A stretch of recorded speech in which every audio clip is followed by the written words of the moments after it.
Shalom HCC Families, sesaat lagi Anda akan menyaksikan atau mendengarkan Saat Teduh edisi hari ini.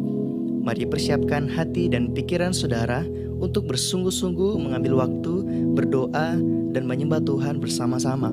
Kami berdoa lewat Saat Teduh ini, saudara dikuatkan dan saudara diubahkan lewat firman Tuhan yang luar biasa. Mari siapkan hati saudara dan selamat menyaksikan.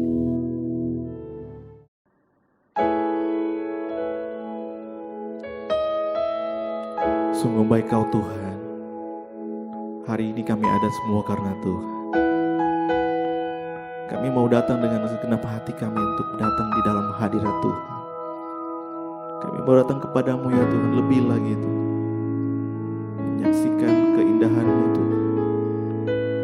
Haleluya Yesus, terima kasih Tuhan. Kau baik Tuhan.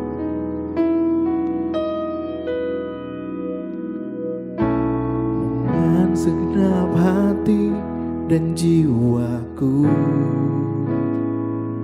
ku datang padamu dalam kerinduan. Kasih-Mu yang sanggup mengubahku dan menguatkanku dalam pengharapan. Yesus, Engkaulah permata hatiku. Dunia tak dapat menggantikan-Mu. Kemuliaan-Mu tercurah bagiku, menjadikanku indah dan semakin indah bagi-Mu. Haleluya Yesus. Dengan segenap hati dan jiwaku, ku datang padamu dalam kerinduan. Kasih-Mu yang sanggup mengubahku dan menguatkanku dalam pengharapan. Yesus, Engkaulah permata hatiku. Dunia tak dapat menggantikan-Mu. Kemuliaan-Mu tercurah bagiku, menjadikanku indah dan semakin indah. Yesus, Engkaulah permata hatiku. Dunia tak dapat menggantikan-Mu. Kemuliaan-Mu tercurah bagiku, menjadikanku indah dan semakin indah bagi-Mu. Oh, jadikanku indah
Shalom saudara-saudara yang dikasihi oleh Tuhan.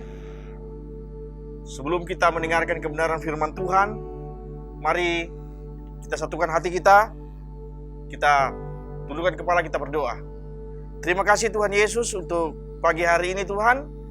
Kami akan mendengarkan kebenaran firman-Mu. Kami percaya firman ini sungguh-sungguh akan menjadi kekuatan baru bagi kehidupan kami. Engkau berfirman, kami mendengarkan, dan kami boleh diberkati oleh kebenaran firman-Mu. Dalam nama Tuhan Yesus kami berdoa, mengucap syukur. Haleluya, amin. Saudara-saudara yang dikasihi oleh Tuhan, pagi hari ini kita akan membahas tentang Ayub pasal yang kelima. Ayub pasal yang kelima. Dalam Ayub pasal yang kelima di sini menuliskan, menerangkan, menjelaskan bagaimana ketika Ayub mengalami masalah, mengalami persoalan dalam kehidupannya. Salah satu dari sahabatnya, yaitu Elifas, datang menemui Ayub dan memberikan dia masukan-masukan yang sebenarnya tidak pantas bagi Ayub. Kenapa saya katakan seperti itu, saudara? Karena dia katakan bahwa Ayub harus bertobat karena kesalahannya lah, sehingga dia mengalami persoalan, mengalami masalah. Seolah-olah karena Ayub melakukan sesuatu dosa yang besar, sehingga Ayub mengalami masalah dalam kehidupannya. Kadang dalam kehidupan kita pernah mengalami hal yang seperti itu. Ketika kita mengalami suatu masalah yang besar dan ada datang orang mengatakan bahwa itu karena kita melakukan satu dosa yang besar. Kita telah melakukan satu kesalahan yang besar yang sebenarnya kita tidak lakukan. Kita tidak alami dalam kehidupan kita. Tetapi itu yang didakwakan bagi kehidupan kita. Nah, saudaraku yang dikasihi oleh Tuhan, dalam menghadapi kesulitan, dalam menghadapi masalah, dalam menghadapi pencobaan kehidupan, Ayub tetap kuat. Alkitab mengatakan bahwa Ayub tetap berada dalam satu posisi yang luar biasa. Dia tetap menjadi orang yang saleh di hadapan Tuhan. Nah, saudaraku yang dikasihi Tuhan, dalam Ayub yang kelima, ayat pertama dengan ayat yang kedua, di sana berkata, berserulah, adakah orang yang menjawab engkau? Dan kepada siapa di antara orang-orang yang kudus engkau akan berpaling? Sesungguhnya orang bodoh dibunuh oleh sakit hati, dan orang bebal dimatikan oleh iri hati. Nah, saudaraku yang dikasihi Tuhan, ini yang dialami oleh Ayub. Saudara coba bayangkan, saudara,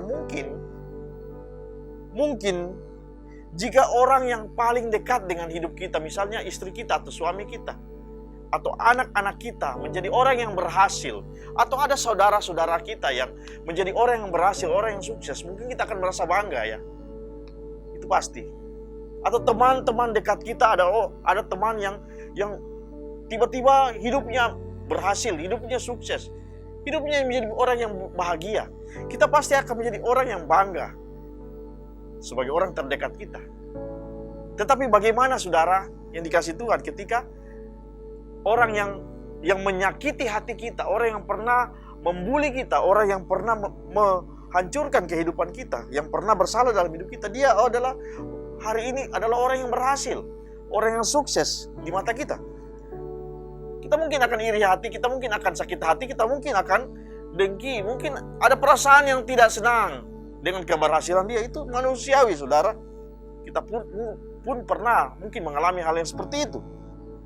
Nah, saudara, ada iri hati, ada kebencian, ada amarah. Itu kadang-kadang menggoda kita. Kadang-kadang datang melintas dalam pikiran kita ketika kita melihat orang yang menyakiti kita, orang yang selalu menjatuhkan kita, tiba-tiba menjadi orang yang sukses. Nah, saudaraku yang dikasihi Tuhan, yang jadi persoalan apakah kita bisa tetap tenang, bisa tetap bersyukur melihat kebahagiaan orang lain, sekalipun orang itu pernah menyakiti hati kita. Nah, saudaraku yang dikasihi Tuhan, Ayub mengalami hal yang mungkin seperti itu. Ketika dia mengalami masa-masa sulit dalam kehidupannya, dia tetap bersyukur kepada Tuhan. Bahkan ketika teman-temannya, saudara, sahabat-sahabatnya, ketika dia melihat Ayub, sahabatnya, adalah orang yang berhasil, begitu dekat mereka kepada Ayub. Tetapi ketika Ayub jatuh, ketika Ayub menjadi orang yang sangat susah dalam kehidupannya, mereka mulai menyalahkan Ayub, mempersalahkan Ayub, mengatakan Ayub adalah seorang pendosa. Ayub adalah orang yang sangat bersalah dan paling bertanggung jawab atas peristiwa yang dihadapi oleh dirinya sendiri. Nah, kita lihat saudara-saudara yang dikasih Tuhan, Ayub sungguh-sungguh bersandar kepada Tuhan. Meskipun ia pernah alami kepedihan, meskipun dia pernah mengalami masalah yang sangat menyakitkan hatinya, penderitaan, kehilangan 10 anak yang dia kasihi, harta-harta yang dia kumpulkan sekian tahun lamanya dengan susah payah, sehingga dia menjadi orang yang terhebat, orang yang terkaya di daerah itu. Habis dalam waktu 1 hari saja, habis dalam sekejap. Begitu sangat menyakitkan hati Ayub. Tapi kita lihat, Ayub tetap tenang. Ayub tidak menjadi pribadi yang menyalahkan siapa-siapa. Nah, saudara, kita melihat apa rahasianya ketika hidup kita mengalami persoalan, ketika kita Tuhan izinkan kehidupan kita seperti Ayub. Mungkin tidak seperti Ayub, dia kehilangan segala-galanya. Mungkin ada persoalan yang dalam kehidupan kita dalam konteks yang lain. Bagaimana caranya supaya kita seperti dia menanggapi masalah itu dengan tenang, sehingga pada akhirnya, endingnya, Tuhan mengendalikan segala sesuatu yang pernah hilang. Tuhan mengembalikan segala sesuatu yang pernah hilang dalam kehidupannya. Nah, saudaraku yang dikasih Tuhan, kita lihat apa rahasia Ayub tetap tenang, apa rahasia Ayub tetap luar biasa ketika dia mengalami masalah dalam kehidupannya. Yang pertama, pada ayat yang kedua, di sana dikatakan bahwa Ayub yang kedua, di sana dikatakan bahwa sesungguhnya orang bodoh dibunuh oleh sakit hati, dan orang bebal dimatikan oleh iri hati. Nah, saudaraku yang dikasih oleh Tuhan, apa maksud dari perkataan Ayub ini? Hanyalah untuk mengatakan bahwa jangan engkau menyalahkan dirimu sendiri. Di sini Ayub tidak mempersalahkan dirinya sendiri. Yang pertama, di sini ketika Ayub menanggapi masalahnya, dia selalu berpikiran jernih, dia selalu berpikiran positif terhadap sesuatu yang terjadi dalam hidupnya.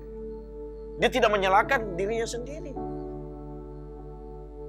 Nah, saudaraku yang dikasih Tuhan, dalam Amsal pasal yang keempat ayat 32, Amsal 4 ayat 32 di sana berkata bahwa jagalah hatimu dan dengan segala kewaspadaan, karena dari situlah terpancar kehidupan.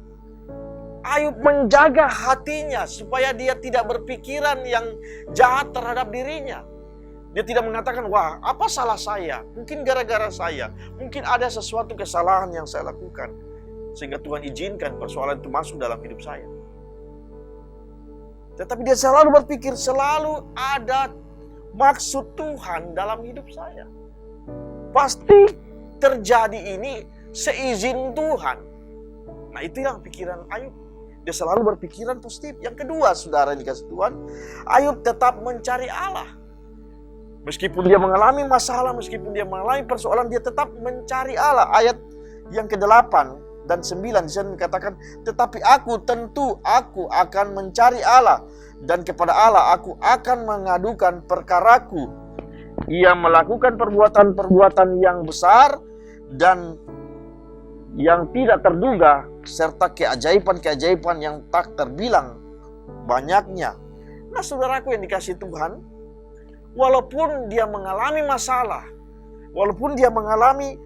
dalam kehidupannya, Ayub di sini dikatakan bahwa dia tetap mencari Tuhan, dia tetap mencari Allah.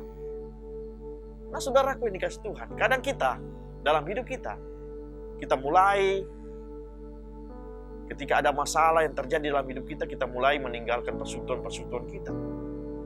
Kita mulai absen dari gereja, istirahat dulu. Atau ada masalah dalam keluarga, kita mulai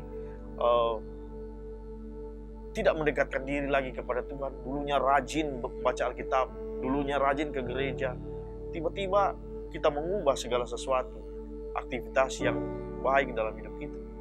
Nah saudaraku yang dikasih Tuhan, di sini Ayub mengajarkan meskipun ada banyak persoalan, dia tetap mencari Tuhan dalam kehidupannya. Nah saudaraku yang dikasih Tuhan, akhirnya Tuhan menggantikan apa yang hilang dalam hidupnya. Dia mengalami kesuksesan yang luar biasa. Yang ketiga, yang terakhir saudara, ayat yang ke-17 dan ayat yang ke-18 berkata, sesungguhnya berbahagialah manusia yang ditegur Allah.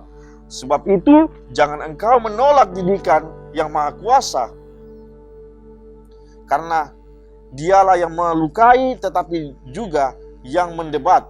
Dialah yang memukuli tetapi yang tangannya menyembuhkannya pula. Nah saudaraku yang dikasih Tuhan, dia berkata bahwa sesungguhnya berbahagialah orang yang ditegur Allah. Bahkan ketika dia mengalami persoalan, mungkin saya ditegur oleh Tuhan, sekalipun itu benar, tetapi saya harus selalu berpikiran yang positif terhadap Allah. Selalu apa yang Tuhan izinkan terjadi dalam hidup saya pasti mendatangkan kebaikan bagi hidup saya. Itu yang Ayub katakan kepada Elihu. Saudara yang dikasih Tuhan, dalam menghadapi persoalan, dalam menghadapi masalah dalam kehidupan ini, jangan kita meninggalkan persekutuan-persekutuan kita, kehidupan, kebiasaan-kebiasaan yang baik yang kita telah lakukan.